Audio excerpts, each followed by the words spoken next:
Welcome to Escape Purgatory, a podcast where we rewatch Supernatural, then talk it through in the hopes that we can finally escape this show. Join us each week and leave comments on upcoming episodes, and together we can escape Supernatural Purgatory. I don't know why I paused in the middle of that, but I did. It's fine. Here we are. Well, like my brain stopped working. Well, hi. Hey. We're on episode 7. We are. Yeah. You lied to me, Amy. Why? You said there were no filler episodes. We are filler number 3. I did. I forgot. I thought this was like a season 7 episode or something. I don't know. I blocked this one from my mind. I don't know. I'm done with the filler episodes though. I am. It's weighing on me. I don't like it. Not in this season. It's a very important season. I guess the other episodes are so important that like they had to, I don't know, make you realize it. But so you know how we were talking about the first episode could have been 2 episodes? Yeah. We didn't have to have last week. So there you go. Yeet that one and split episode 1 into 2. Mm-hmm. So we're not getting like all of this information all in one go. But yeah, this episode was just sad. It just made me sad. Yeah. Like, I'm sorry, Bobby, that you felt that way. Kind of bummed me out. Like, it doesn't really do anything to further the plot, really. Nope. I mean, I guess it gives Bobby's character a bit of padding. That's pretty much it. Like, I have some questions too about like, why doesn't this tie into the apocalypse? Like, yeah, like, so as I was going through this, I was like, well, obviously Dean can't die because of like angel armor. Yeah. But like, they don't even bother to call Cass. No. Or like, there's, the angels are apparently fine with this. You know, like, oh. So, I don't know. It felt like the stakes were low because, I mean, I'm getting ahead of myself, I guess. But like, yeah, it felt like the stakes were low because I think Dean even said at one point to Zachariah, like, oh, I'll just kill myself and then it won't be a vessel. And he was like, well, I'll just bring you back. Yeah. So, okay, question. Yeah. If Dean had died, would the angels been able to find him? Because right now he's guarded in his body, not necessarily his soul, right? Yeah, that's true. Or is the etching on his soul too? Oh, did Cass like soul brand him? Sure. Yeah, let's go with that. I mean, but the fact that Zachariah said that I'll just bring you back. Wait, did he say that before or after? You're testing me. I don't know. I can't remember. Yeah, I can't remember either. I want to say before. This felt so far removed from the apocalypse storyline. Like, I know some people might have enjoyed that because they're maybe getting a bit bored of it. But at the same time, yeah, none of this matters really. Yeah. Other than, okay, it adds to Bobby. I'll give it that. I like Bobby as a character. I'm happy for any character development with Bobby. But again, I don't feel like this character development with Bobby is revisited at all. It's just like everything's fine now.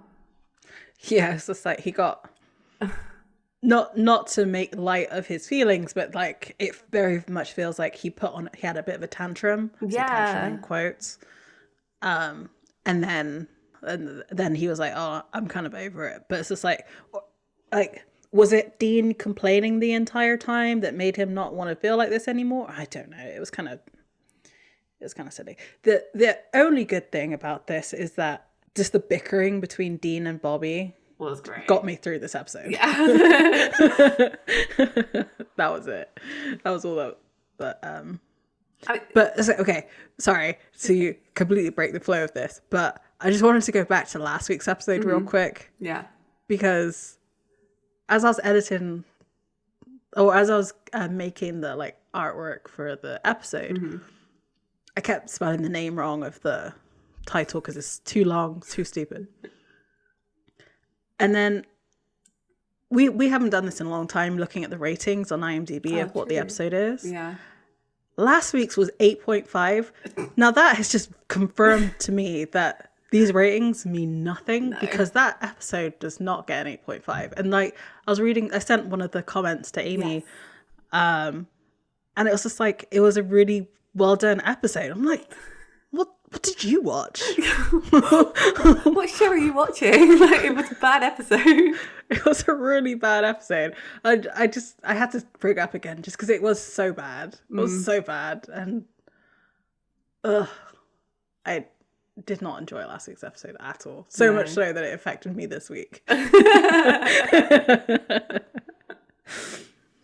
Yeah. I don't know if I just like went into this wanting something better than it was because of last week. See, it's just tinged the whole season. But yeah, I don't know. I was a bit disappointed with this episode. It's fine. Like, it's fine. Yeah. The idea around it is cool. And I guess also, I don't know. I like that Sam is the hero in this as well. That bit, that was the best bit about this, I feel. Yeah, for me. Yeah. This episode felt very much for TV. Yeah. Like, when there's sort of we'd said this about Chris Angel. Mm-hmm. This episode is a Chris Angel episode of season 5. That's what it is. Mm-hmm. Because like in every show, there's a magic episode and a gambling episode. Yeah. Well, this is the gambling episode. Mm-hmm. Of like, I mean, really it would be like a casino rather than just underground. But I guess they can't go to Las Vegas because it's like too expensive to film there. I like it. It's supernatural, so it's got to be a little bit like seedy underbelly kind of. Yeah, exactly. So that's basically what this was, and it's just like, I don't know. Yeah. I would have definitely liked to have seen Supernatural on a streaming platform with limited episodes, so that we couldn't have stuff like this week, last week, and the week before. You say that, but then we wouldn't have ever got Scooby Natural. That's true. You're right. Yeah. Yeah. Okay. I would like to see Supernatural with a streaming budget, but also I do have a deep love for some filler episodes. The well done ones that actually explore your characters and show them in a different light and all of that. You know, but this wasn't it. This was not it. You're right. You're right. Well, I guess we can get into this, and I mean, I feel like that's pretty much everything that I have to say about this episode. End of episode. Bye, guys. It's a show. Hope you have a good week. So yeah, this week there was no recap, which I thought was kind of interesting. I thought that was going to lead into something, as in like, oh, no recap. That means it's going to, use its time. No. And we have a woman who we never learn the name of, but apparently, according to this transcript, her name is Mrs. Xavier. Sure. And she's reading the weekly world news, which, sure, okay. Yeah. It's like got all this stuff about like psychics and Bigfoot. Yeah. Yeah. She like, the thing is, like, so the last person we saw who read this was Ronnie. Yeah. Two very different people. they just wanted to have that like headline of like the end is nigh or whatever it is on the front. To show this is a tie-in. Right, yeah, that's the only tie-in to the apocalypse, that bit. And the fact that Bobby is like a bit out of commission. That's yeah. Yeah. And as she's reading the newspaper, her husband like comes in the door and like is clutching his arm. He runs up the stairs and he's looking into the mirror and turns on to water to wash his face, and you see him age right in front of our eyes. His hair goes white, his eyes go like cataracty, cloudy, and then he like falls to the ground. His wife hears the noises and she goes up the stairs to find out what's going on. She opens the door and sees her dead husband on the ground and gives her best B-movie scream. I was like, oh, it's just like that Star Trek episode where everyone like ages rapidly. Think it's Next Generation. I watched too much Star Trek, I can't remember them all now. It's a good episode. Everyone gets old. That's the episode. It's basically this. Everyone gets old. And then they have to figure out why. And then they do. And then everyone's not old again. Yeah. So it really is like this episode. I don't know why shows do that. Like, I feel like I swear they did this in Buffy, like a character got old. Yeah. It's just like, obviously it's going to get fixed within the episode because they can't do another episode with like aged makeup and stuff like that. They're going to resolve it in this one. It was like maybe like Jensen like doing something else and they needed to like have an episode where he was like wasn't in it much. So like maybe. Yeah, because they didn't even like do the really like crappy old guy makeup. But they did on the first guy. Like, yeah. Oh, so okay, this is one thing I will say. After seeing him be really rubbishly done, I might forgive the wig in the last episode. No, in 15, I never forgive that wig. No. Well, we see that they can't do it well, so no.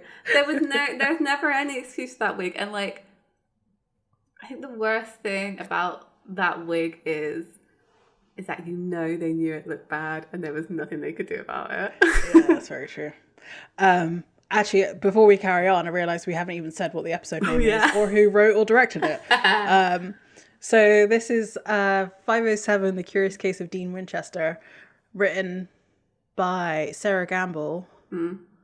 There's also another credit of Jenny Klein. And directed by Robert Singer. Didn't pick up that it was Robert Singer, but apparently Amy did. And there's a Zoom that I missed, and I'm really upset that I missed it. It's a really good one as well. It's a really good one, and like you'll kick yourself because it's a really good one, and there's no reason for it. Like, zero I'm reason. Really excited. I'm gonna have to go back and watch it again. Well, we'll be able to tell at what point in this. I'll go look for that scene specifically. So we do like a cut to Sam and Dean, and they are pretending to be members of the CDC this time. And the doctor who's there is like, you expect me to believe you're a CDC? And they're like, well, she's like, well, it's the first time in history you've come early and you've actually arrived. Which is quite good, I think. So they go and look at the corpse of Mr. Xavier, the old guy, and is it me or does he look completely different? Like, that's a completely different guy to the guy that's in the prologue. Yeah. Like, completely different guy. Mm-hmm. There is some dodgy stuff in there, like special effects in this. Like, it's not good. It's not good. It's like, why would you not just get that guy? Mm-hmm. Like, just transition to that guy at the end. And that way you don't have this weird, like... He's that old man, you know? Mm-hmm. So they said that his, like, date of birth is 1984 and they made me feel really old. Oh, no. Because they were like, oh, he's 25. And I'm like, okay. Let's not go there today. So the doctor said she ran the DNA, so it was definitely him because she wasn't sure either. And he died of old age, even though he was 25.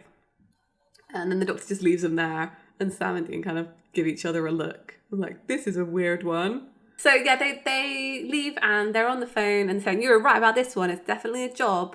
And we see Bobby sitting alone at home, and he's asking, if there's anything else. But no, it's just this one guy, but there's also a couple of missing people. So it's not weird, but it is weird, Mm-hmm. So on the border of being weird. And it looks like a big town as well. Like, yeah. We see like a couple of skyscrapers, like skyscraper apartments. So for a larger town, having a few missing people is not unusual. Yeah, exactly. And then, so they're looking in on this, but then Dean also asks about Bobby. He's like, how are you doing? And Bobby gets really defensive and he just says, oh, you mean my legs? Well, I'm just weeping in my Haagen-Dazs, idiot. So yeah, Bobby's not doing good. This basically is an episode about Bobby not doing good. Mm-hmm. It must be frustrating for him because like this was a very sudden thing that happened to him, and also he is a very good hunter. Like he's used to being able to get out there on the field as well. Like we know Bobby goes on hunts and things by himself. Right. So to be, I guess, he's almost like a self-imposed isolation in his house during the apocalypse is tough. Yeah, I mean, this is the biggest hunt of his life, basically, and he's sidelined for it. Yeah. It's interesting though that he's just not busier. I felt this, and because we know that he's like a network person. We know that he knows other hunters and that he has those. Like we had that shot of him in his apron, like answering the phones, like the FBI directors and stuff. So where is that? Because you would think that actually he would be busier than ever. Is it that he's not engaging in anyone other than Sam and Dean, you think? Yeah?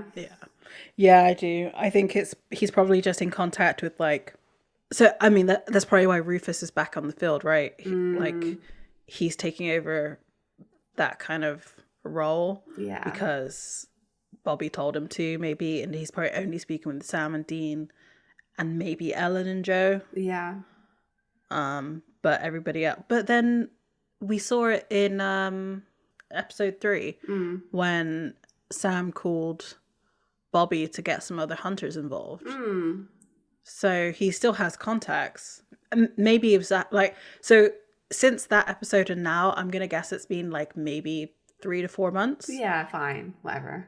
You know. So you can isolate yourself pretty quick in that time. So yeah, I think it's probably him just like not answering the phone and just giving it to other people, other seniors. Yeah, exactly. Other senior hunters who have the kind of resources. But I think this is quite important. It's kind of interesting to see on television, to see a kind of, you know, older guy going through this. I think that's maybe why they did this episode, to kind of highlight that, because they essentially talk to Bobby in this episode like he's almost like a veteran, right? Yeah. You know, who's kind of got injured in the line of duty and is now struggling with that. And I guess that's the message they were trying to give out, and like Dean's whole speech at the end. Right. Yeah, I can see that. So we cut to a house where Sam and Dean are sort of talking to this woman, this older lady, because her husband is missing.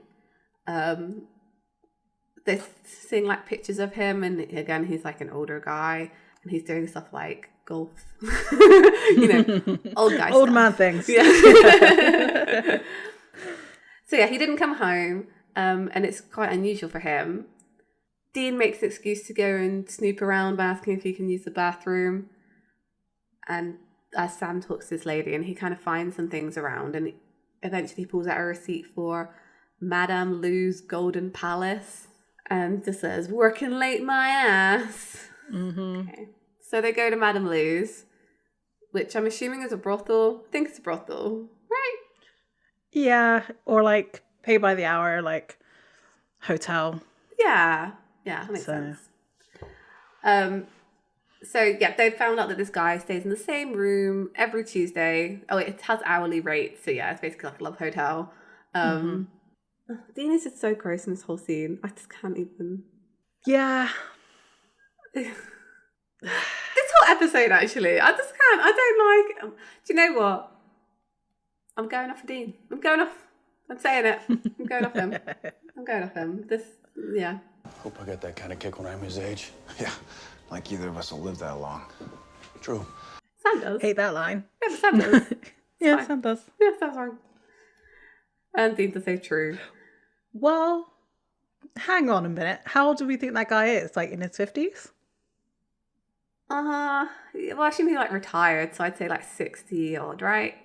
Yeah, okay. Older. Yeah. Well, no, because he said he was working still. Oh, yeah. Yeah, so 50s. So he wasn't that far off. Dean was quite far off, like almost a decade.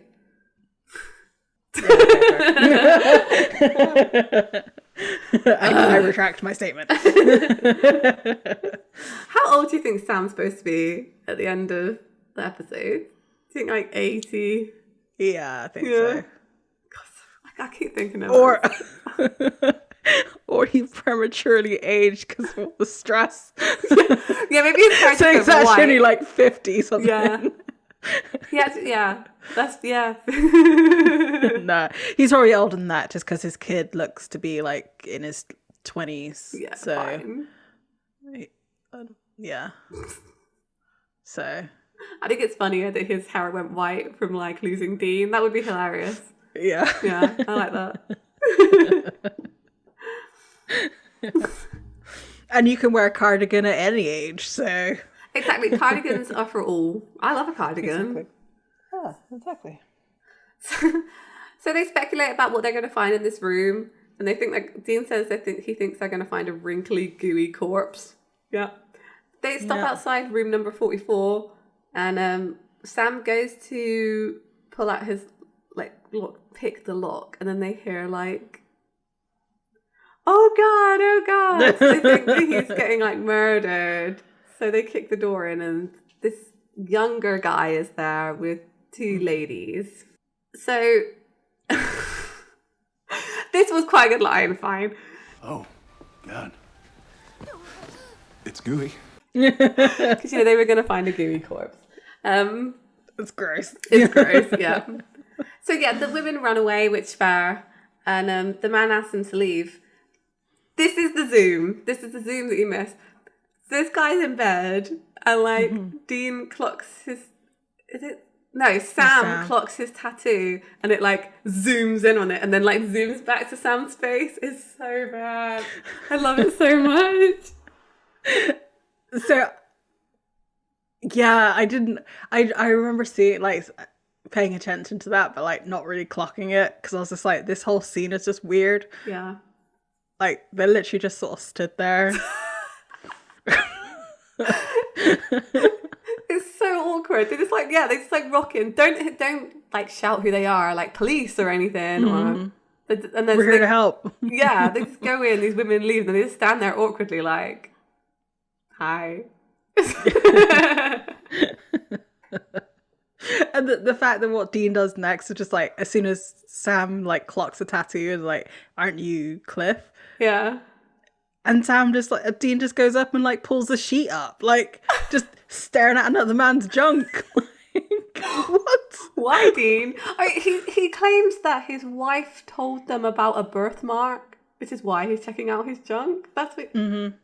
But like, the tattoo though is enough. It's probably enough, yeah. Well, I guess because it is an army tattoo, so maybe it could be like his, like, generation thing. Fine. But like, yeah. It's just there was no need to like. It's the way he did it. He like lifts up the covers and he's like, And then, Right? Yes. It's like, I approve of what I see. yeah. Dean. Dean. There's no protest or anything. It was literally just like,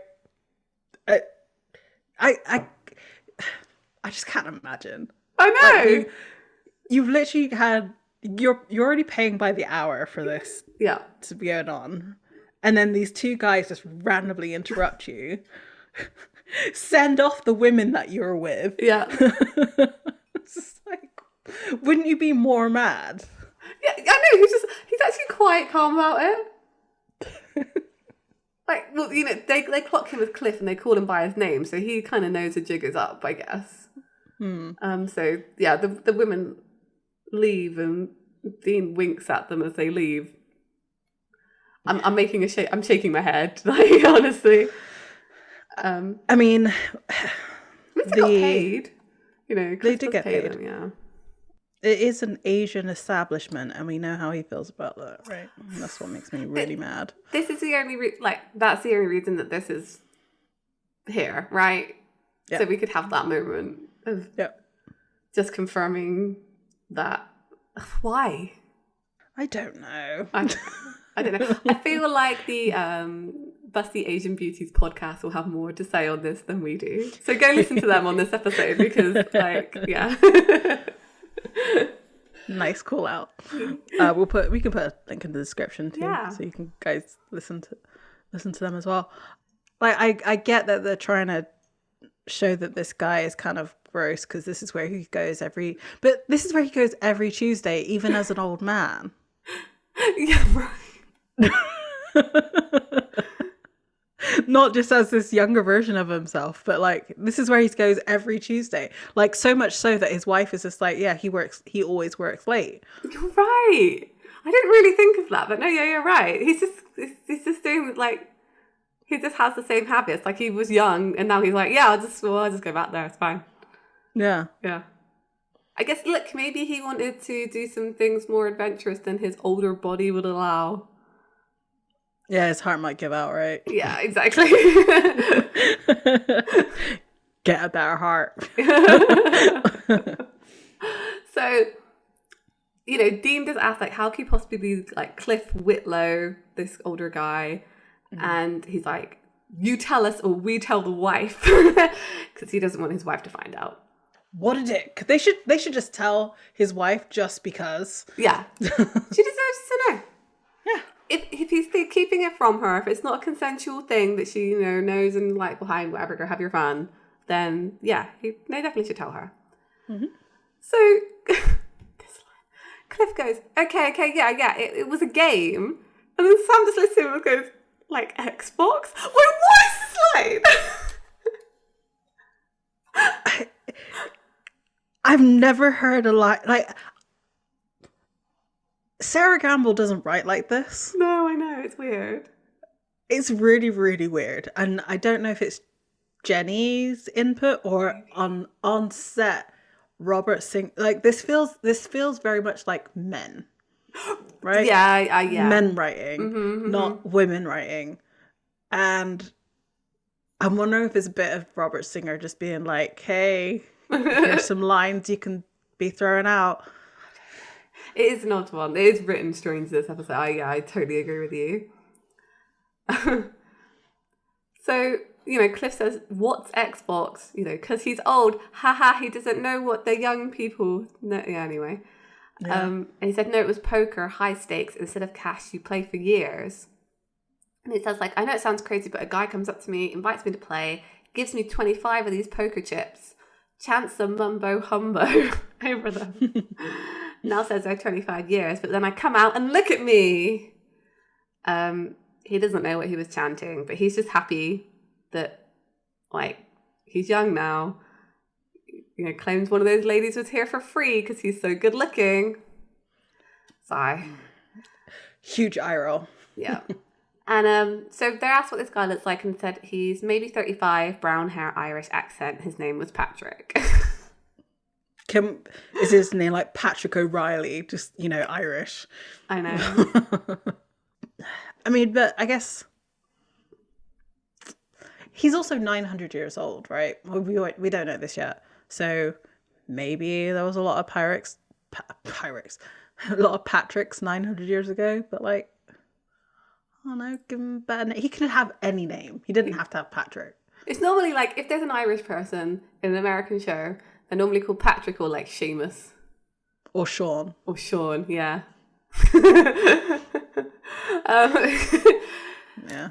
I did think, as soon as I said this, oh, maybe he was going to be a leprechaun. And I wonder if they originally wrote it so he was a leprechaun. You know, because he's playing with poker chips, i.e. like, you know, gold. Gold, yeah. You know, some kind of money thing. But, yeah. And when they break into the safe, there is a whole bunch of gold in it. Right, yeah. So they find a pot of gold. So, like, maybe he was... Like, is there another... There's never a leprechaun in Super... Maybe they thought it was too on the nose. Yeah, to be Irish. Be a leprechaun, yeah. So they ask what the game is, but this guy says he keeps moving around. And so they're like, fine, this guy doesn't have anything else to tell us. They leave. And Dean's like, thank you. And then says, stay classy.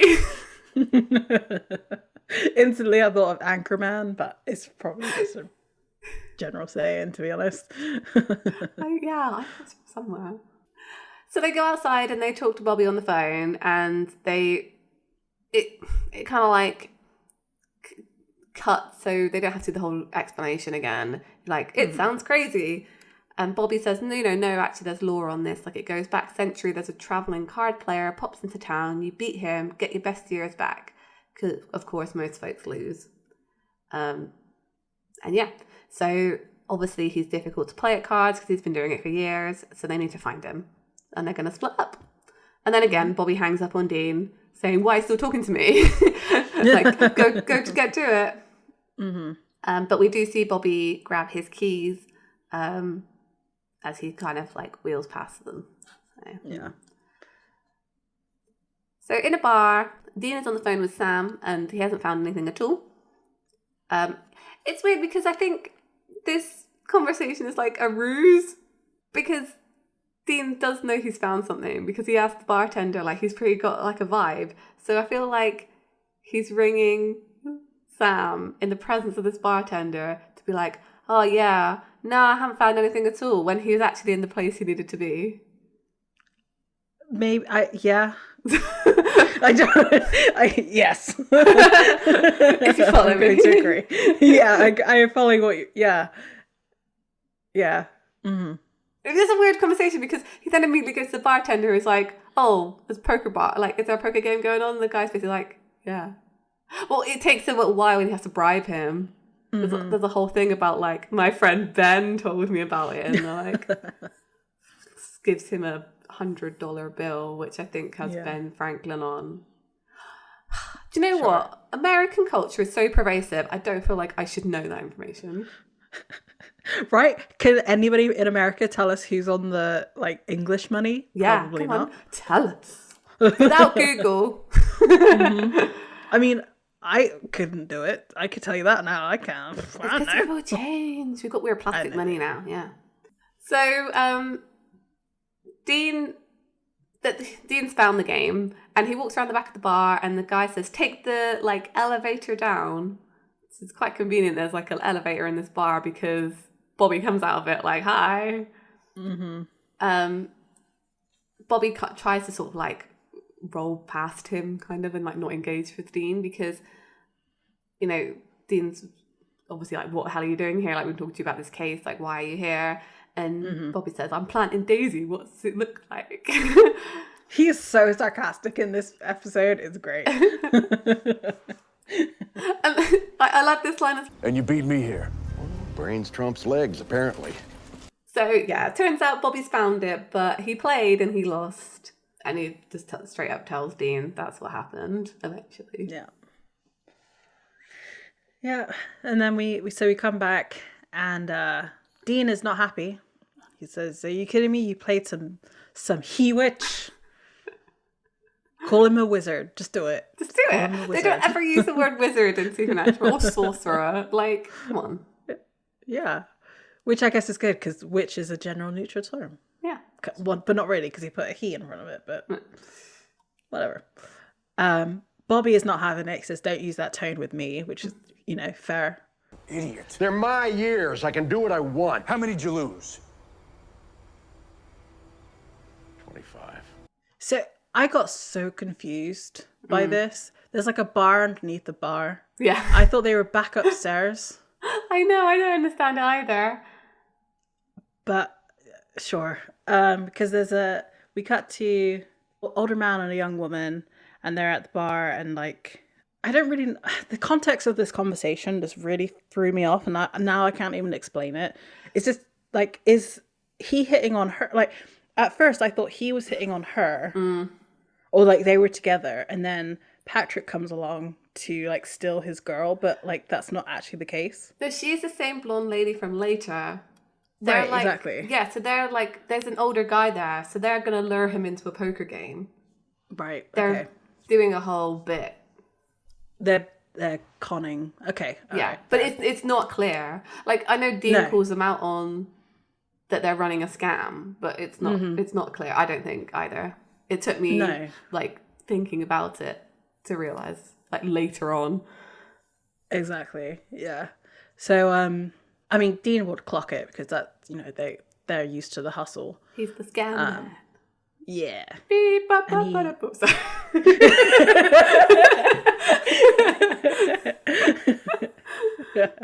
Nice.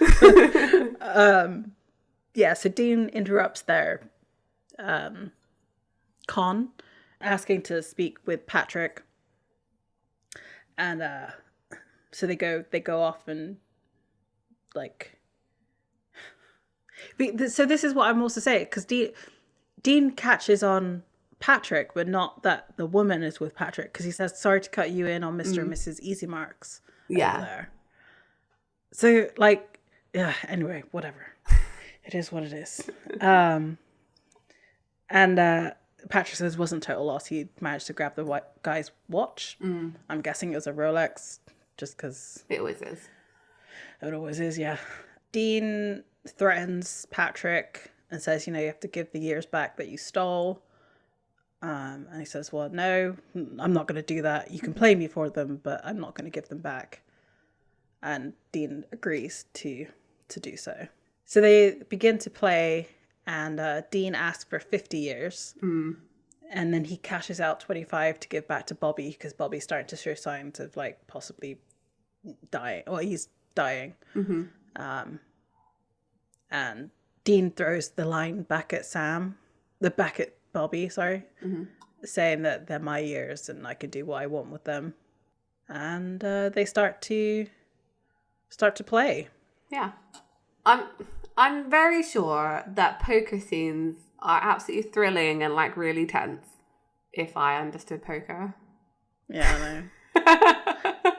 I agree. Like at the end of this episode, when like Sam's literally sweating, I was just like, huh? And then like they turn over their cards and it's like a big reveal, and then I'm like, is that good?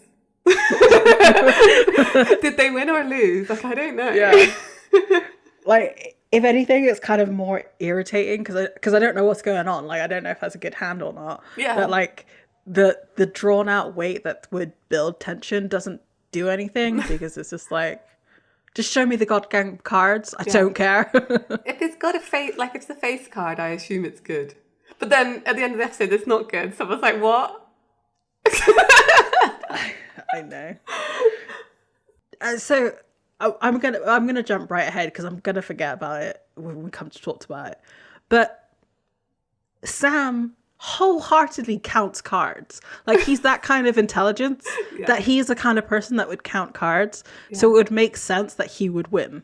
Yeah. Oh, definitely. Yeah, he's definitely. Can you count cards in Texas Hold'em? I don't know. Sure. I know you can in like blackjack, but I don't know which. There's always a way to get around most like card games. Because I think the guy calls him out on it, because he calls him like a percentage man. So I can only presume that Sam plays with the probabilities of things coming up, which would make sense. That's a very Sam thing to do. Yeah. But yeah. But then like, this is what I don't get about this episode. This is the thing that annoys me the most. They accuse Sam, both Bobby and Dean accuse Sam of like not being very good at poker.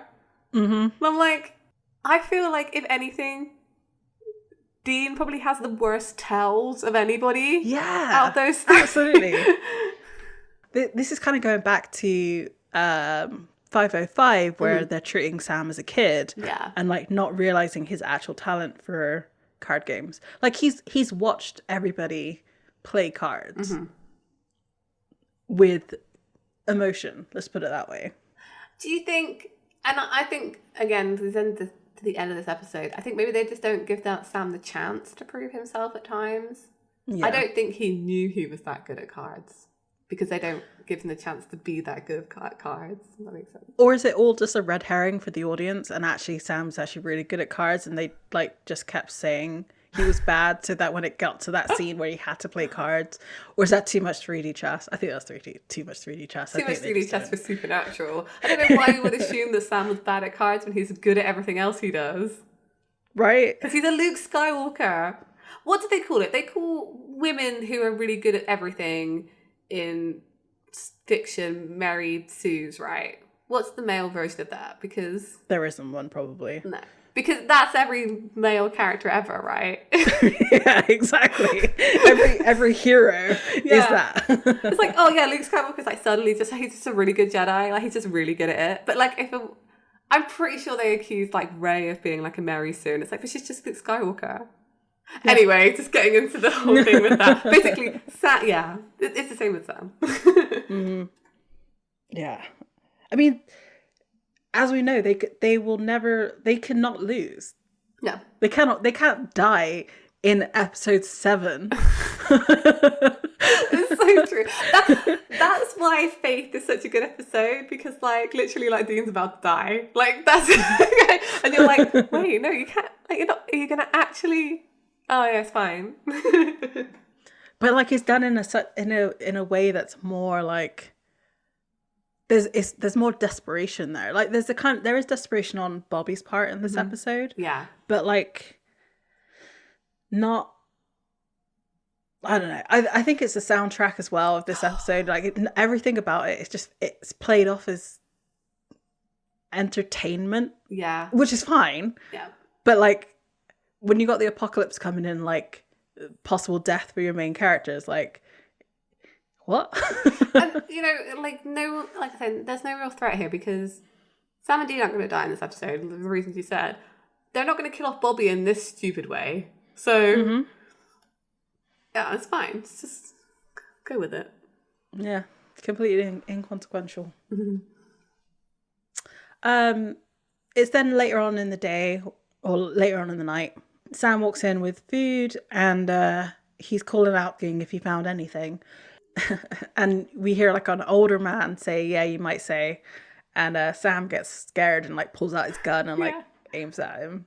I will say the guy who plays older Dean did a really good job. Like, even though Jensen wasn't on screen for all of this, I felt like Dean was there the whole time. Yeah, he has like he does the walk. Because Dean does have a walk, right? He kind of ambles from side to side when he's like being kind of down, like silly.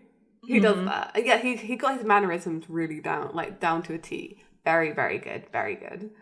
Yeah, I wonder how much this actor like. I wonder if Jensen was on set actually. So. Yeah. And like, you know how in I think it was Thor. Yeah, the second Thor movie, they had Tom Hiddleston act out in Captain America's uniform in that one scene. Yeah. And then Chris Evans came on and then acted like him. So it looked like Loki was Chris, so I'm wondering if they did something like that where he would give kind of notes on how he would act. Maybe not act out the whole scene because obviously they don't have the kind of budget to do that. But that's 100% like a Jensen thing to do. It's like, no, Dean would do it like this. He would eat a French fry like this. You're not holding your burger in the correct Dean orientation.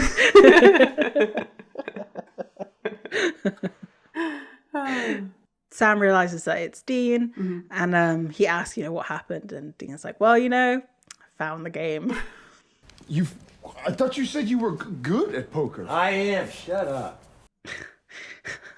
Like the way that Dean accuses Sam here of like, you were just going to shoot some old guy. Is that it? It's like, yeah, you're an old guy in their room. Of course.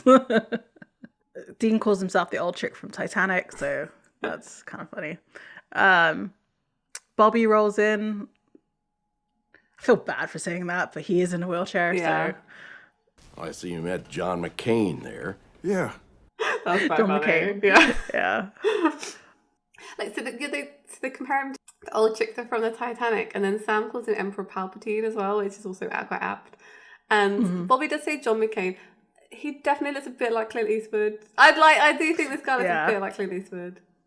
Yeah, he does, for do you sure. think Dean was secretly happy that he kind of like aged into an old cowboy?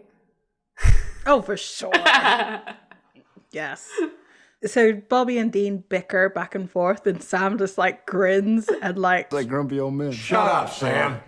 Like it's such a sweet moment from Sam. Like he just like he looks really young at that moment, like that little grin that he does. Yeah.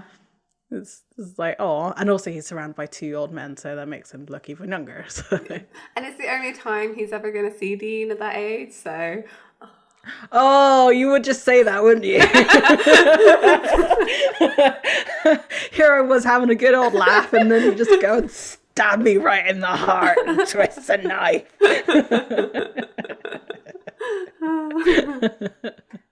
So they continue to bicker back and forth about the fact that Bobby traded in his years. And he's like, oh, Dean sort of tries to empathize with Bobby. And he's like, Bobby's just not having it. After Dean takes a couple of bites of his burger, he like holds onto his stomach and is like, oh, I'm having a heart attack. And Bobby's like, no, you're just having acid reflux. Like, guys your age can't digest certain foods. You're going to have to put the cheeseburger down. And like, Dean looks really upset. Yeah. So they talk about like the whole situation of like, you know, it's the chips that are holding the years. And, you know, as soon as Dean cashed out the 25, they like burned up and went to Bobby. And Bobby remembered what he chanted. So they need to go steal the chips, and Benjamin buttoned himself back into burger shape. Try saying that like 10 times fast. That's a hard one. Benjamin buttoned back into burger shape. I mean, Dean is really like embracing the old man, because he's this entire conversation he's just in the bathroom. Like, in what other situation has Dean, like young Dean, just been in the bathroom, like just having a conversation? Like, no, I know, right? It's there's every like not young Dean, like later on when he's comfortable in the bunker. There's some bathroom scenes. That's about it. Yeah. Once they're like fully dressed, there's somebody comes and knocks on the door, and he like flirts with the housekeeper, and she's just like, You're just like my grandfather. He hits on anything that moves too. You're adorable. okay, but can you tell your granddad not to do that? 'Cause that's really gross. I thought the same thing. Like, old pervy men are not cute. No, they are not. So Sam and Bobby like are laughing at Dean, and he's just like, can we just go? Like, because he got shut down. So they're in a car or van, and they're watching Patrick come out of a building, and he gets hit by a car, and we see like his neck's broken, like fully. And the driver gets out of the car and like runs to some construction workers. Rather than I know, right? And then we see Patrick in the driver's seat of that car, and the Dean's like, oh, I kind of like this guy. Yeah. So you like a scam artist, do you, Dean? Yeah. Someone who literally just carjacked somebody. He literally carjacked somebody. He did, yeah. That's probably what it is. He did do that, yeah.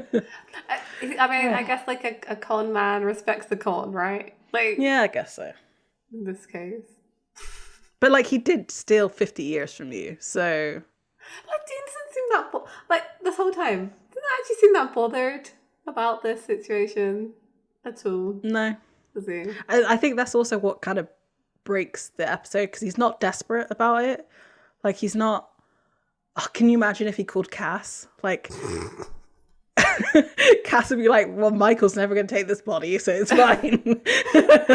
Just don't look very swordish anymore. You're looking more like a, oh no, like a wilted leaf. Yeah. To be fair, Dean's attitude in this is strange. Like, he really doesn't care. Like, he's just fully embraced old man life. Like, fully fine. Do you think it's because he was saving Bobby doing this? So it's like, oh, yeah. It's like a sacrifice. I'm used to doing this. It's fine. I think so. Yeah, I think it's... But that he also wants to be young again as well. So I don't know. Is there a very small... I mean, this doesn't tie into the apocalypse. This episode doesn't tie in at all. But, like, there could be a very small part of Dean that's like, well... this is the thing that kills me. I mean, no apocalypse. Yeah, that's true. Yeah, it could be. But then he knows if he like disappears that Sam's going to say yes to Lucifer. What I'm saying is the stakes are higher than this episode is making out. Like it totally is. And no, I don't know. It's just very out of place, this episode. Yeah. They're always doing weird stuff to Dean. Like he gets old.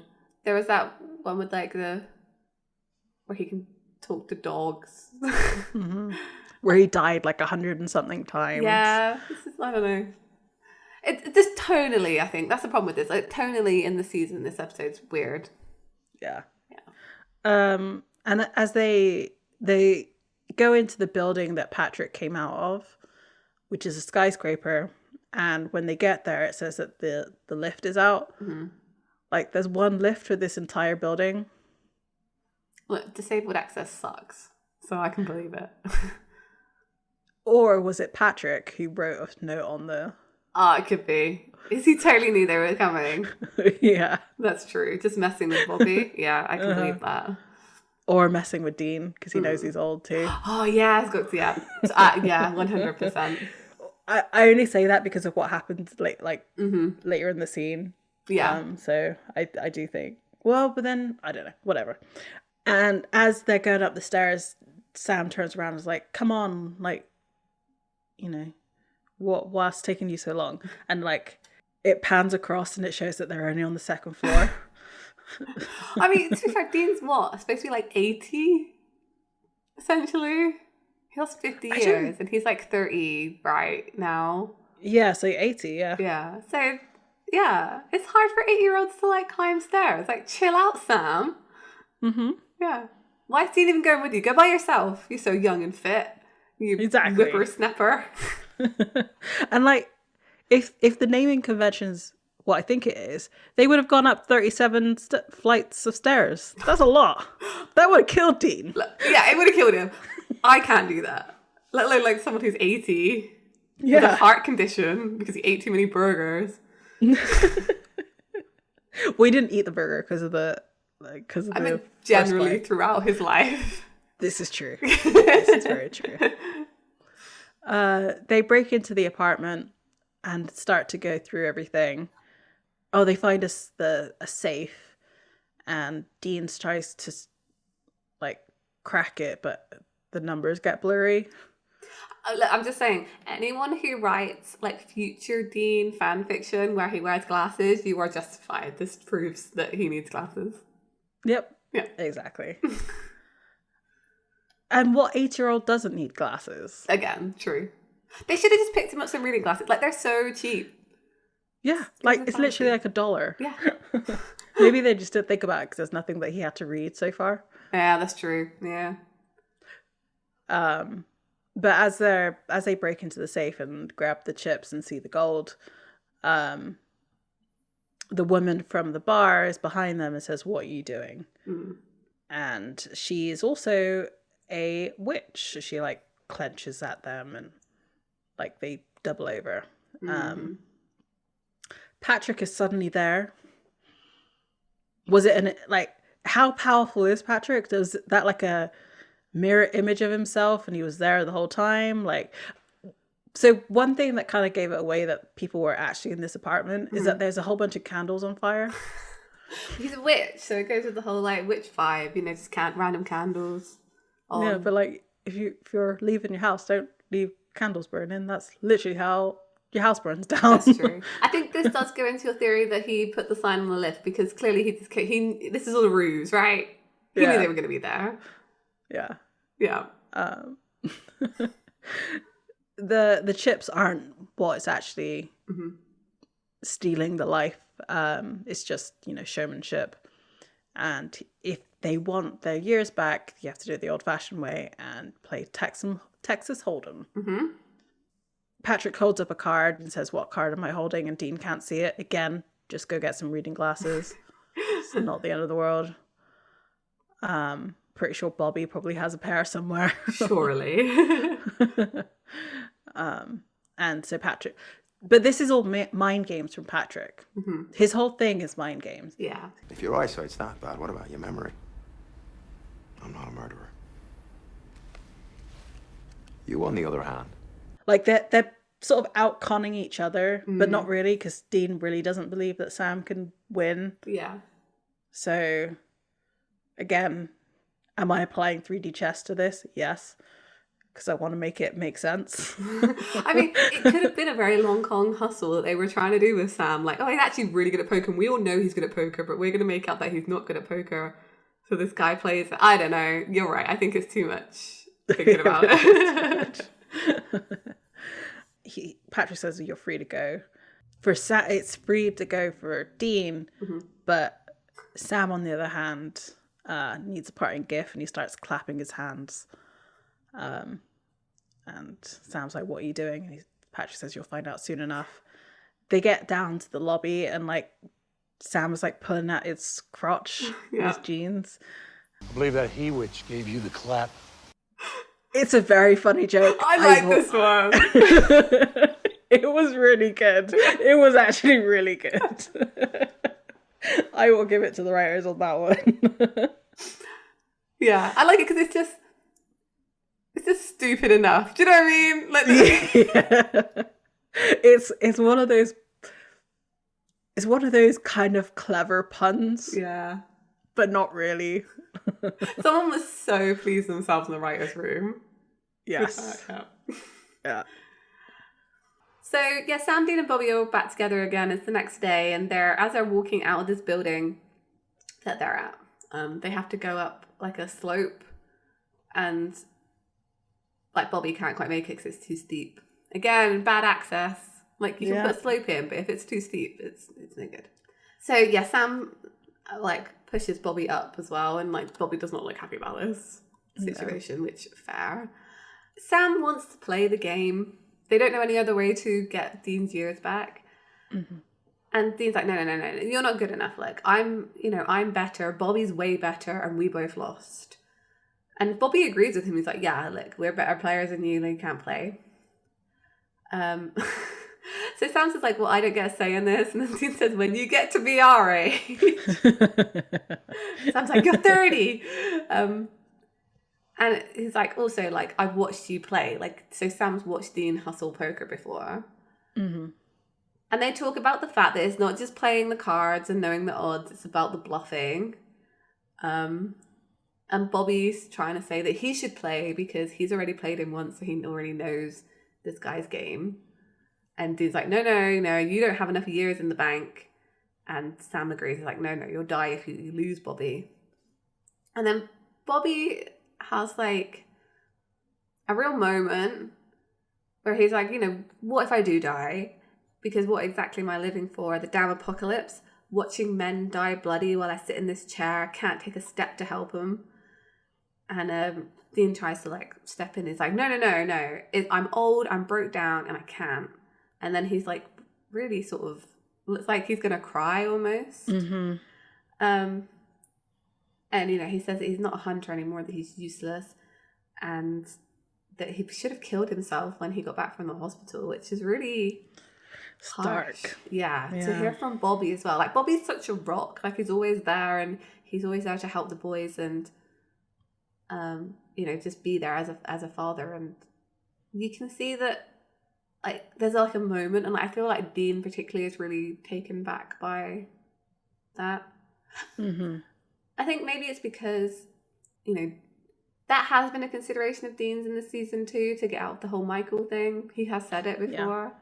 So he's, I guess, empathetic to Bobby. Like, he knows what that feels like. For sure, yeah. I love Jim Beaver in this scene. Like, to go from the Bobby that we know to this broken down shell, I was just like, this is what the episode was for me. Like, this one little scene. Mm-hmm. Everything else is just like, eh. But this just like, I just want to give Bobby a hug. Like, there's no one there to just like, he's not going to accept a hug from Dean or Sam, not really. No. Not while he's in the chair anyway. And like, also he wouldn't, because he's just like spilled his heart out, and he's like, all right, he'd be like, don't bother with me. I don't need your help, kind of thing, because he's Bobby. So Sam like kind of firmly says, like, you're not playing again. Like, I'm not letting you do that. There's another way out of this. There's got to be, and I'm going to find it. And he like walks past. So whereas Dean is kind of like wanting to support Bobby, I guess emotionally, which is quite unusual for Dean. Sam is like a man of action, wants to actually help in that way. It's usually reversed their roles there. I do agree with that, but also Dean has more of a fatherly bond with Bobby than I do feel with Sam, because Sam has always looked up to John in a way. I feel like more than Bobby ever than he ever did with Bobby. I think you're right. I still think Dean's had that realization that John was a bad dude. Like, that has happened for him. So Bobby is there for him now. Whereas Sam's still on that journey to like, oh yeah, John was a bad dude. Like, I know they don't get on, but he still respects him. And I think he could...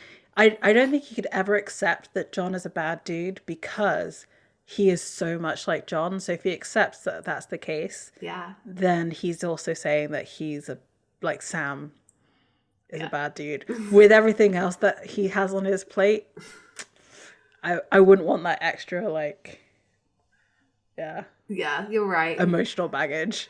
Just push that one down, Sam. Just put it in the box. Put the lid on the box. It's for another day.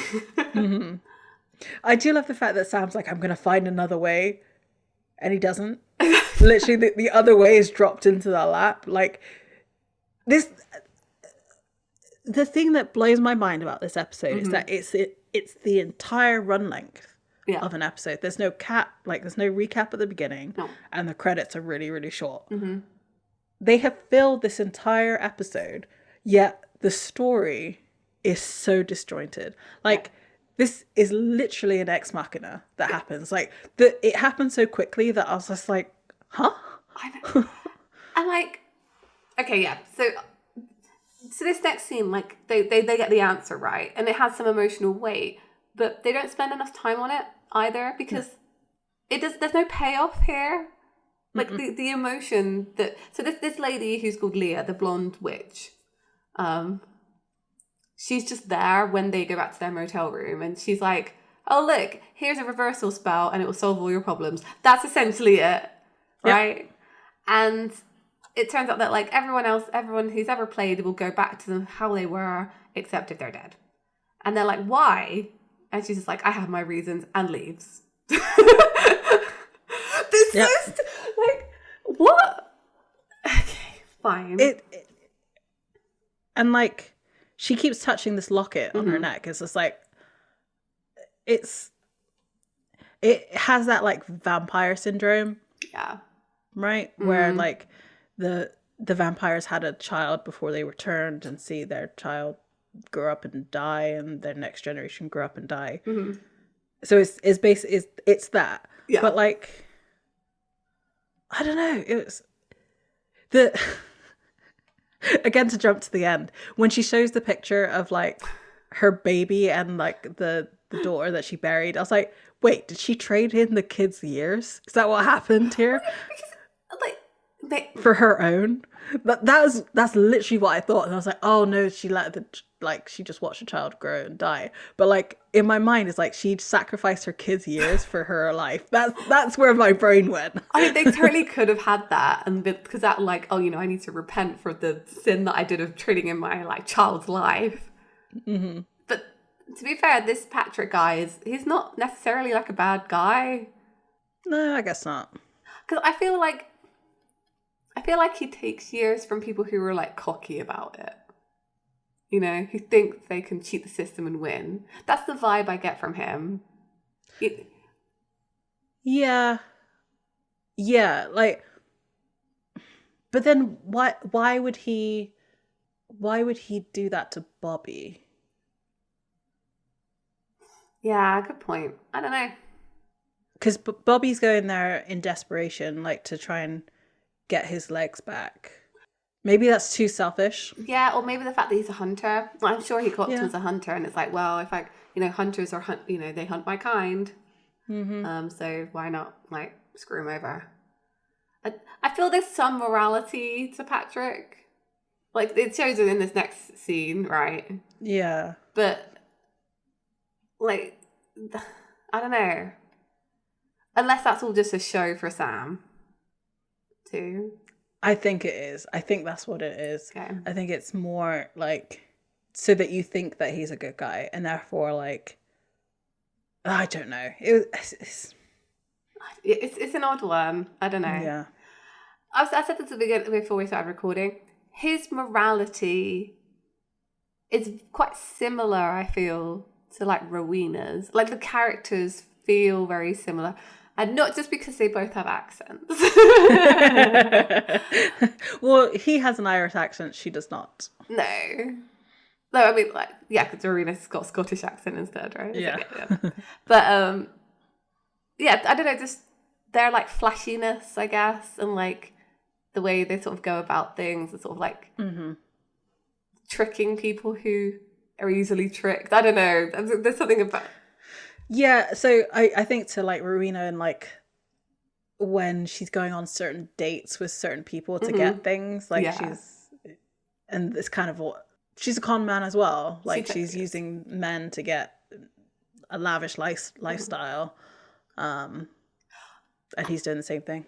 And they definitely know each other. Patrick and Rowena definitely know each other. For sure, absolutely, yeah. They dated. She stole some magic from him. It didn't end well. She was Leah before Leah. Yes. So, yeah, we go back to the bar that Patrick's at. Even though he apparently moves around loads, he's in the same place this time. And he's playing this guy. And I think cards... I think that Patrick's about to win, but he instead folds, so the guy wins, and he gets some years back, and he's like, oh, it's Sam's there, and he makes a point of turning to him and saying, Hasher is going to live to see his granddaughter's bat mitzvah, isn't that right, Hash? It was nice of you.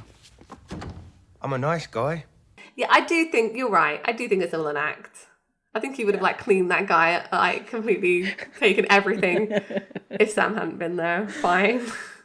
So, do you think the years that he takes from people get transferred to him? No. I thought so originally. But then Sam at the end of this goes all in, and to match... Oh, no, maybe because he only had a set amount he was playing with, didn't he? Well, so he would eventually... So my guess is that he's gotten enough... He would have had at least 50 years, right, to get... Well, so he would start with 25, get up to 50, and then however much he... Because Patrick is playing with 900 years. Yeah. That's a lot. Like, I don't think... Patrick is going to be dealing 900 years on somebody else's life. That's true. Yeah, he didn't have 900 on the table, did he? He was taking like 50 at a time. Okay, fine. Yeah, I think you're right then. I think he's extending his life by stealing other people's years. Definitely. Yeah, that makes sense. Because the whole point is to kill Patrick and then everybody gets their years back. Right, because he's like a fountain of years. Yeah. Year storage. Yeah, I think that's how he's doing it. I think that's why he's doing it too. And he's also sharing them with this Leah woman. Yeah. Yeah. Well, actually, so Sam actually has to get 75 years, actually. Yeah, because he has to get the 25 back that he's already sacrificed, and then the 50 for Dean. I mean, you don't know how many Patrick's got because he's 900 years old, but how many has he got in the bank? You don't know. Yeah, that's true. Could have millions. It could have millions. So yeah, Sam's like, fine, we're going to play. We cut to a graveyard.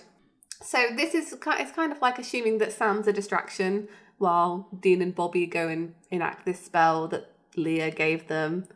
So yeah, Dean's getting the jawbone of a murderer. I love that they do all of this for nothing. This whole thing. I know. Again, like Bobby and Dean are like grouching at each other, you know. Because Dean's like, I can't believe I'm having to do this. Like, my elbows are all creaky. And My elbows, I'm all creaky. Hurry up, you crybaby. Pounded up your ass, Ironside. which I like. Because I don't know if you know this, but Ironside is a detective from like a 70s show that's in a wheelchair. Yeah. Okay, yeah. I was just matching because of the wheels on his. So, you know, they're Bobby's like, one little grave you're digging, and Dean's like, fine, you do it. And Bobby's like, all right then. You know, obviously he can't at the moment. Yeah, there's a whole thing between there. Eventually Dean's like, you know, come on, it really hurts, like a little sympathy. And Bobby says, is your butt cheek tingling? And he's like, it's sciatica, you'll live, keep digging. I felt so seen. Right. I'm like, all of these things, these elements that he's talking about, I'm like, God damn, I'm already looking at all these things. I'm at my shoulders creak, my knees creak, my back hurts. I'm like, 30, man. I know, 30 sucks. I need like a knee replacement by the time I'm 40, I tell you. So, back in the bar, Patrick and Sam are playing poker. They make a whole show, and they have to through this whole episode of Patrick chews on toothpicks. That's his thing. I really hate it. Yeah. This is a clue that we'll need later. Yeah. But like, Sam's not subtle about this at all. Like, anyway. He might as well say, chewing on your toothpick there. You know? Yeah. May I have it, please? So, you know, Patrick puts a toothpick on the table while he drinks, and they talk about playing cards, and Patrick's basically saying like the mind game is part of it. You know, he can read a person just by looking. He's not psychic, he's just got good intuition. And he's kind of, what's the word? Longing it out. I can't think of the other word. Making the game last longer by talking to Sam before they start. Mm-hmm. It's psyching him out. That's what he's doing. Yeah, for sure. Psyching him out, yeah. Sam's trying to play, you know, putting down chips and things. Here you are, right? Trying to clean up their mess. And they still want to sit you at the kiddie table. It's like, it does play in a bit to what we've seen in this season so far, but there's not much payoff from it, I'll be honest. Yeah. You know, Patrick says that he's like playing a very cautious game, playing the percentages, but he said, I'm still going to kick your ass into the nursing home. Good line. And Sam says, does this armchair psychology routine usually work for you? And Patrick said, you tell me, you're the one who's losing. A little bit, like, it cuts a little bit as they're playing, and Leah comes in and she kind of distracts Patrick by kissing him. And, like, we kind of see Sam eye the toothpick. It's really not subtle. Not subtle at all. So Sam comes out of the bar while there's a break that they're taking, and he asks Dean how it's going because he's there. And he passes Dean the toothpick because he was chewing on it because they needed some He-Witch DNA. And Dean says, all right, Sam, you know, keep him busy and don't lose. So he goes back in. Mm-hmm. And Dean does this thing as he walks off of like rubbing his right arm, and it's like, oh, I wonder where this is going. So there's kind of like a cut between Sam playing poker and Dean and Bobby doing this whole incantation thing. And the final step of that is Dean throwing the toothpick into the fire, and goes like, eh? And Bobby's like, this didn't work. And then back in the bar, Patrick looks at Sam and he's like, did you want this toothpick? And Sam's like, oh. The thing is, there would still be his DNA on the toothpick. Yeah, he touched it. Like when you touched it. And, you know, he's kind of mad. He says, like, the one you gave me, like, gave Dean, never passed my lips. It won't do a scrap of good. And then he says, I don't like cheating, Sam. And, like, starts to, like, choke him. Yeah. He's the Emperor Palpatine in this situation. Or Darth Vader. Yeah. So we come back and Patrick is still choking out Sam. Mm-hmm. I don't know why I did the hand movement, but I'm also doing it like you kind of just want to do it once, right? Yeah, like make it work. And Leah shouts and says, stop it, it was me. Like I gave them the spell. And Patrick is like asking her why, and she just says, you know, like she never gives an answer. She just says, you know why. And she touches the locket again. And I wish I had a mysterious locket to just refer to. yeah, Like, right. why are you in such a bad mood today? Like, you know why. And so there's so many things in this episode that are really not subtle. Like, this locket is massive. Like, lockets are usually like, good half an inch or like, a few centimeters. This thing is like a good inch and a half. It's massive. It is massive. Like, why are you wearing like a huge portrait on your throat? Like, what's going on? And Patrick is all ruffled. Like, his hair is usually like slicked back and everything, but then when he sits back down and tells Sam to keep playing, his hair is all like a mess now. So back in Bobby's van, they're driving over to the apartment to try and find some other DNA, and Dean has to go all the way back up those steps. The game between Patrick and Sam starts to get more intense.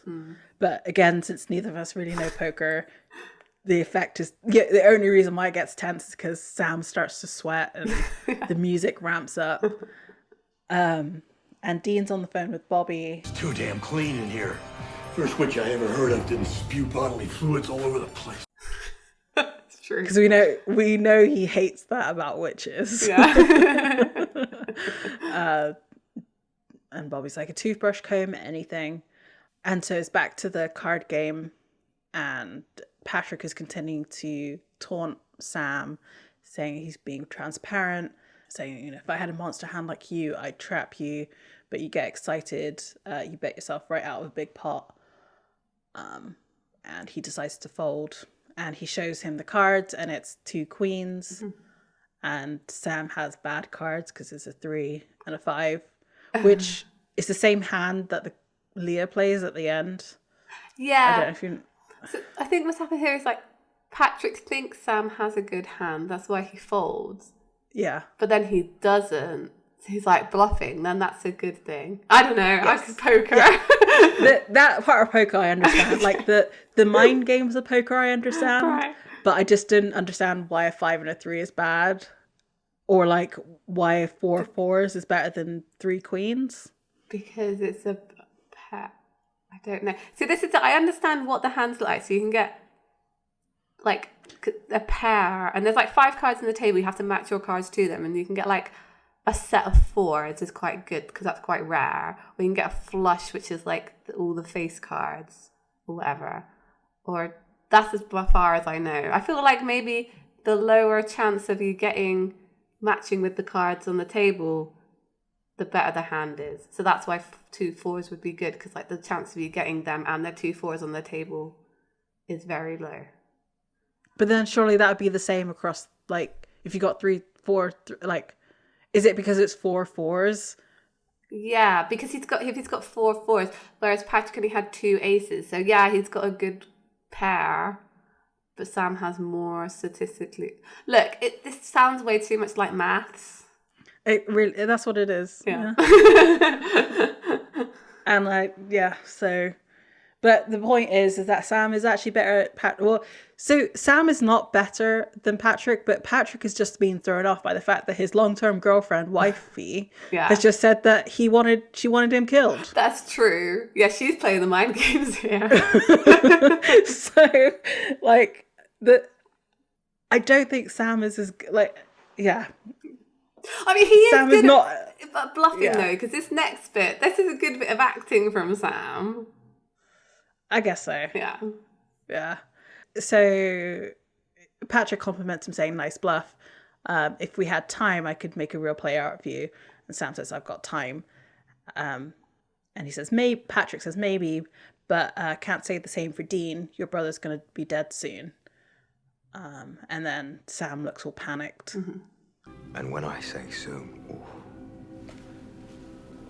I mean minutes. The game's not over till I say this. And they deal the next hand. Mm-hmm. In the apartment, Dean sees a wine glass and starts to go towards it. But then he slumps to the floor, like clutching his chest like he's about to die. Hearts. Time's running out. Hearts. It's just like... Hearts. I bet you, had they played a game where the heart was like the highest value card, they would have done it. It would have done it. Yeah, the Queen of... He would have, like, lost on the Queen of Hearts or something. I don't know what Dean's hand was, actually, when he did lose. He didn't show it. No. No, I bet it was. I bet it was. I bet it was too. Fucking A. So they're going back and forth again with mind games. And Patrick's kind of seeing if he could figure out... He thinks he's figured out Sam. He says, about your brother, you get so emotional, your brain flies out the window. And it's cutting back between, like, the bar, Dean, and the van. Yeah. Sam's all in. And even Leah's in on this, because she, like, looks at Sam, kind of like, what are you doing? Yeah. And Patrick's like, don't do this. And it's like, well, you know... Sam says, I can't leave until it's over, so fine, it's over. Where's my brother? So maybe Patrick is a good guy because he doesn't want to take it because he doesn't want to let him get killed so quickly. I guess because he's got a lot of years on the table, so it would be instant death. Like, yeah. Say he does have 75 years on the table, that's like... It'd be like 90 odd. Yeah, yeah, he's died probably, yeah. But Patrick agrees to the bet and also, like, pushes his chips in. Bobby's on the phone yelling at Dean. Dean's on the floor, like, his eyes rolling back into his head. Looks like he's dying. And Patrick flips over his card and it says full aces. And Dean exhales. Looks like he's about to die. Sam lets out a breath. And Leah's crying, points out.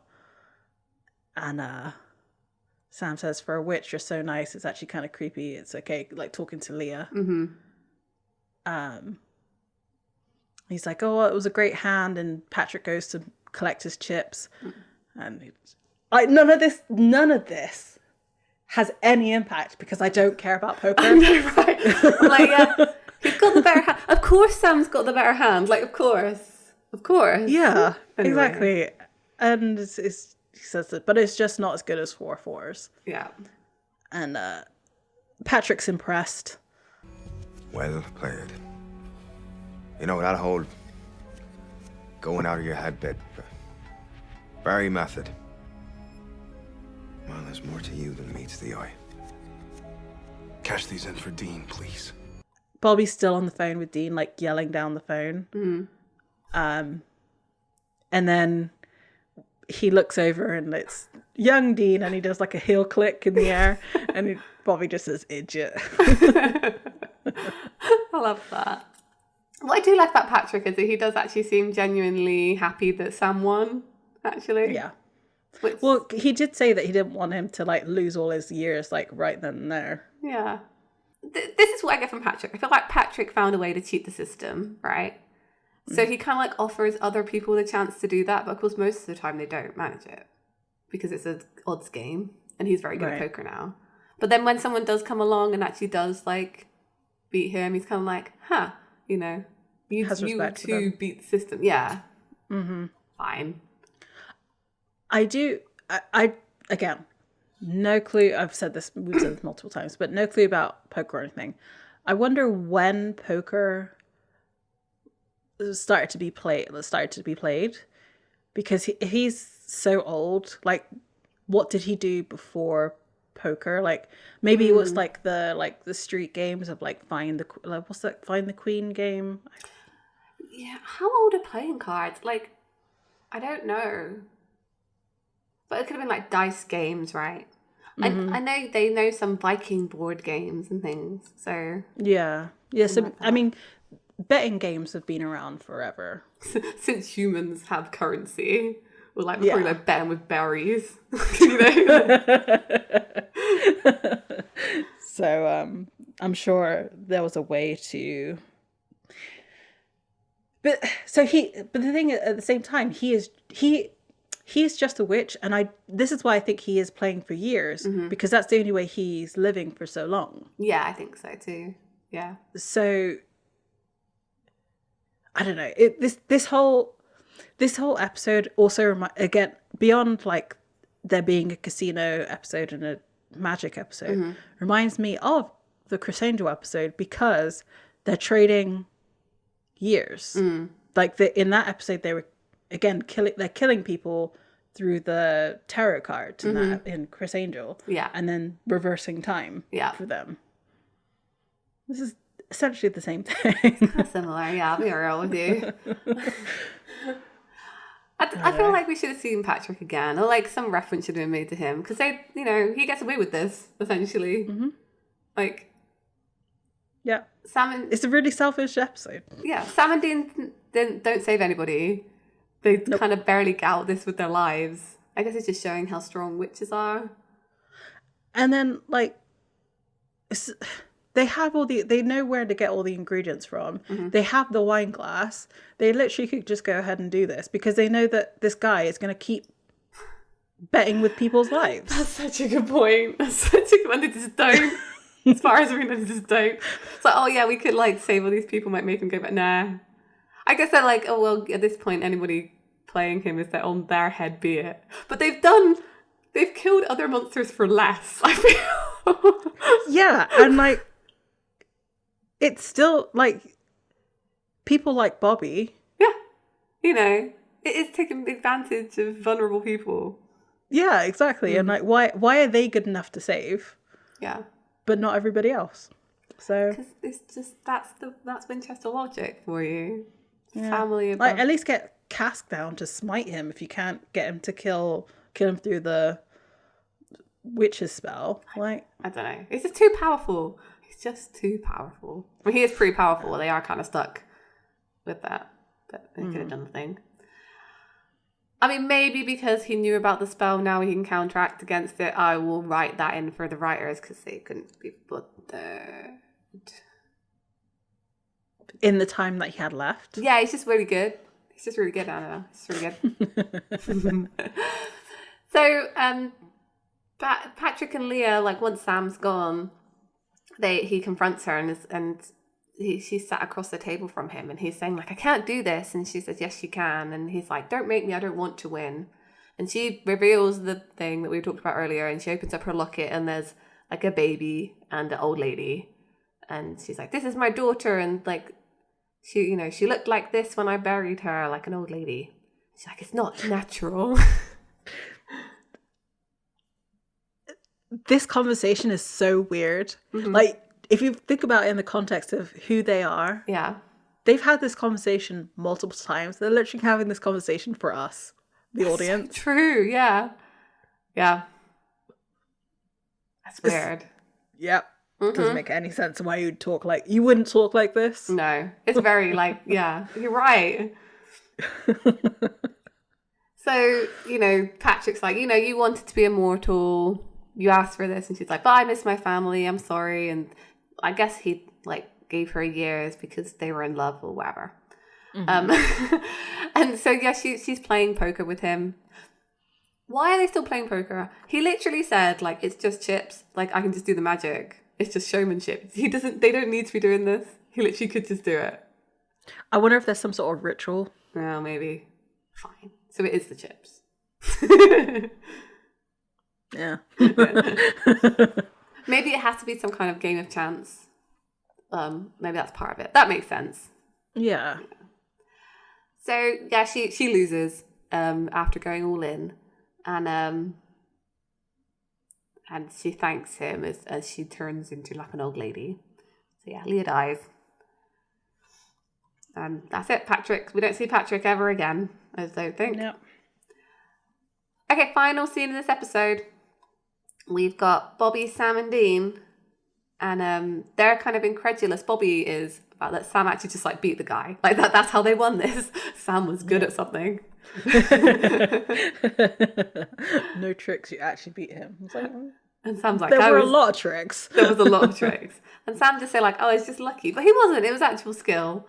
And he was a bit of luck. And then he leaves, and Dean's like, where are you going? And when he doesn't, he's like, and then he's like, I'm going to a booster shot. Don't say it, which is I assume is a poker game because he's on a winning streak, maybe. No, it's for the clap. Oh yeah, I thought it was some kind of like colloquial name for a poker game. That makes so much sense. You're right. That I was like, oh, he never gets over his chlamydia, but no, this is how it happens. This show's so dumb. They just needed Sam out for this next scene, so they're just like send him to the clinic. Yeah, that's okay. Yeah, fine. So yeah, Dean comes in and puts his burger down, and Bobby's like sort of groaning about something. He's like, oh, I guess we should get the van loaded. And then Dean kind of like goes a bit serious on him, and he's like, I shouldn't have called you an idiot. And he's like, I get it. Like, getting old isn't a bachelor party. And dealing with the crap you gotta deal with. Don't you go on pity patrol. I'm not. I'm saying, if I was in your shoes. You'd never stop complaining. Imagine like Dean broke his like foot or something and was like, we're having to walk around like a wheelchair for a bit. Like, yeah, he's right. He would never stop complaining. Like, even if it was just for like a couple of days. I am actually really surprised that in the 15 years, Jensen never got like seriously injured. Like, because obviously Jared broke his arm. Well, he did though. So there's a convention I was listening. So I think it's season 10, and someone will correct me on this. This is what he said happened. He'd been somewhere like his apartment where he stays when they shoot Supernatural, and he'd gone outside and he's like waiting for a taxi or whatever, or his driver, and it's like taking a while. So like those little curb things that like have like flowers by them, whatever. So he was like walking along that like a tightrope because he was bored, and he missed his footing and like smashed his chin on it. So he had like a massive like cut and graze. So if you watch, we'll get there eventually. It was so bad, they had to CGI power his chin back in. That's really funny. It sounds horrific. I was like, oh, the way he told the story, I was like, oh no. Yeah. I can imagine how much that hurt. But yeah. So yeah, he did. And then there was that like graze that he has on his forehead, which they just make-upped over. That was from them all like wrestling in their hotel room. Oh yeah, that's true. But so what I mean by that is like, Sam was in a cast. That's true. For like a whole bunch of weeks. We never see Dean incapacitated in any way. Oh, that's true. Yeah, like they should have just done it for a bit. That would have been funny. Yeah, you're right. So that like to see him complain like this again. Well, I kind of wish I just let him like have a bust up face, but I'm guessing they couldn't do it for like continuity. They probably shot stuff out of order, and then like suddenly he appeared like, sorry. Whereas at least like Jared had the decency to like do it between episodes, like, so you could just like explain it away. Yeah. Bobby goes to leave, and Dean steps in front of him. He's like, no, look, listen to me. And he actually like sits down and like looks him in the eye, and says, you don't stop being a soldier because you got wounded in battle, okay? No matter what shape you're in, bottom line is your family. I don't know if you've noticed, but me and Sam, we don't have much left. I can't do this without you. I can't. So don't you dare think about checking out. I don't want to hear that again. He specifically says that he can't go on without Bobby. Like, he really needs him. Like, he can't just rely on Sam anymore. He needs Bobby there as well. Yeah. Is this him realizing his future self, like 2014, didn't have Bobby, and how ruthless he became? That's and like true. Sacrificing everybody for the mission. That's totally true, actually. Yeah. Because we don't know how far into the Croatoan virus that Bobby gets killed. Presumably quite early on. Like, yeah, they probably set up like the fact that he's still at his house rather than at the base camp. Yeah, the kind of like makes you think that probably they were on their way to Bobby's and they didn't, Dean didn't get there in time during the coronavirus, right? Yeah, you're right. Yeah, I never really thought of it that way, but definitely having Bobby there, even if Sam had gone dark side, would still be an anchor as someone to like temper Dean's darker side. Yeah, exactly. His willingness to sacrifice. Mm-hmm. So Bobby just like considers this and then just says, okay, like very seriously. And Dean's like, okay, good. And then, you know, brushes off and says like, now we're done feeling our feelings. So I'd like to get out of this room before we both start growing lady parts. Like, I roll. Yeah, I know. This is the thing about Supernatural. Like, they do. It's nice that they show men having conversations about their feelings, and they also do acknowledge the fact that men sometimes find it uncomfortable to talk about their feelings. That's why they kind of deflect. Well, I can appreciate that, although it's not done in the best way a lot of the time. Like, you know.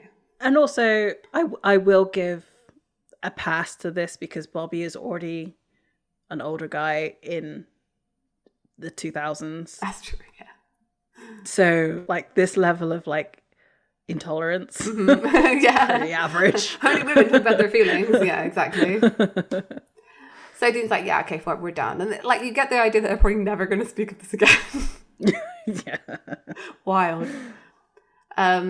So Dean gets up and, like, picks up his burger, like, licks it, then puts it back down.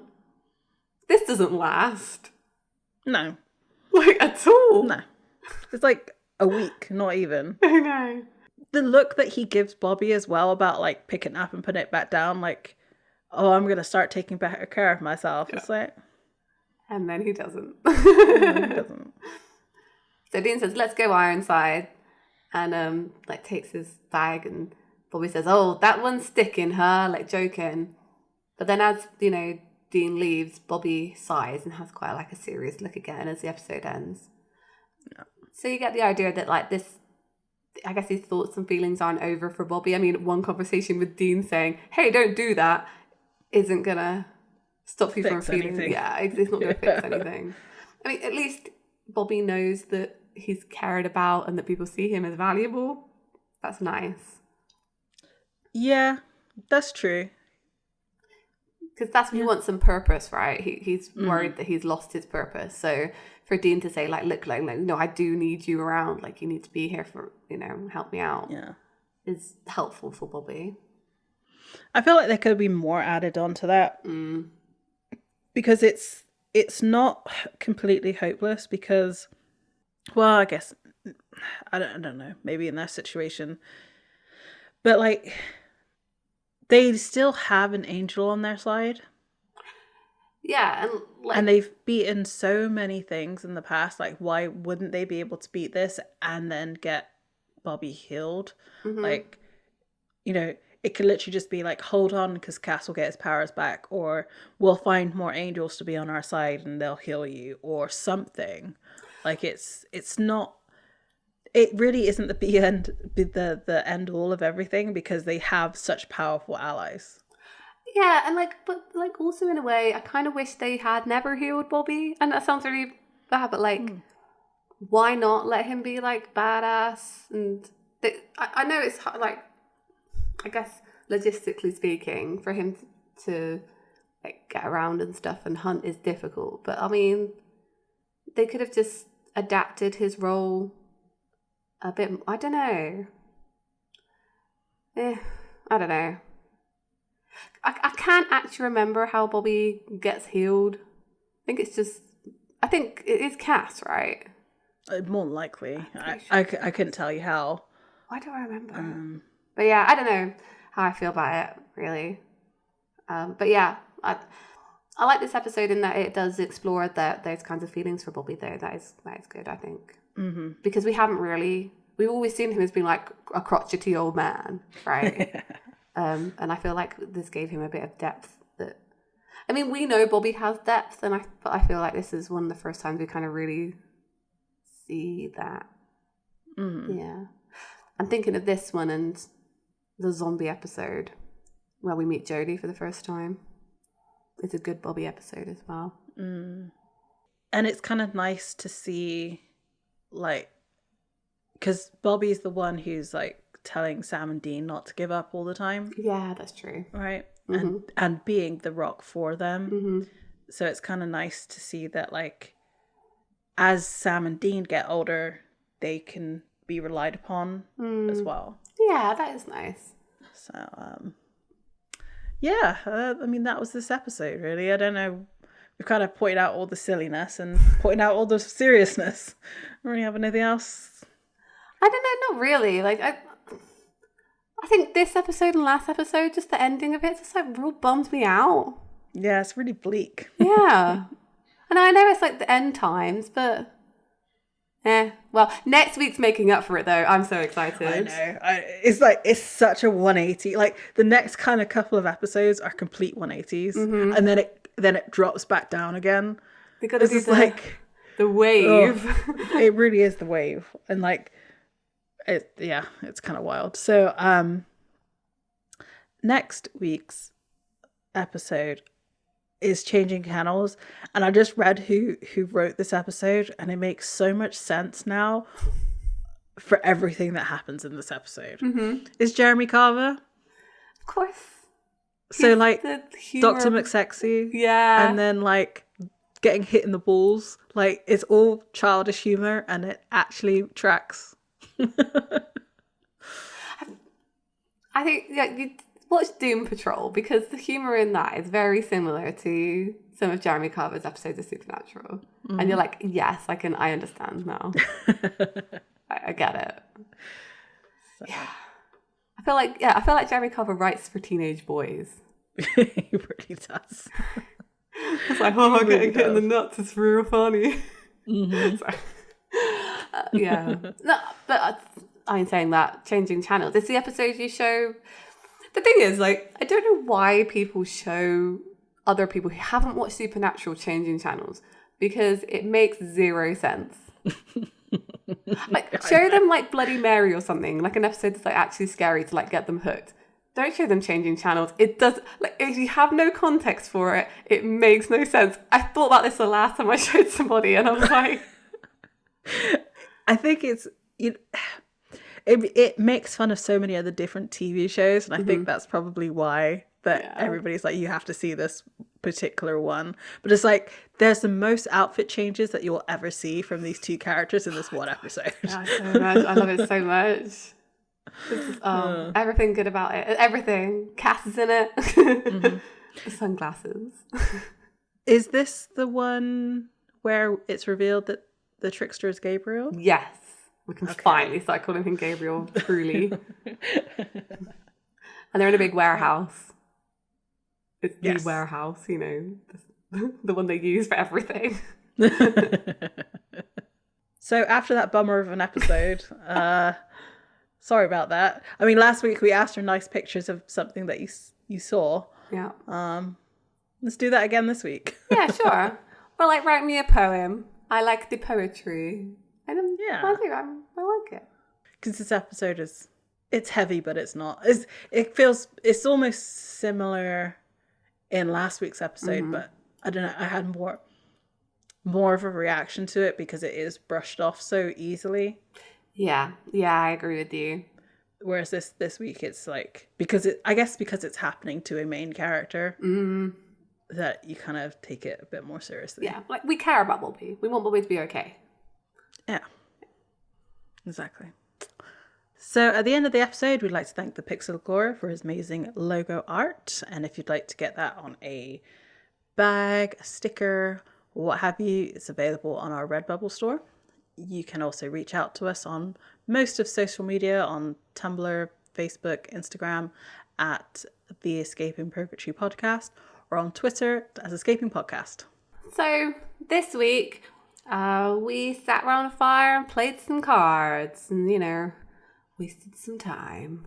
And next week, hopefully, we can find our way out. Bye. Bye.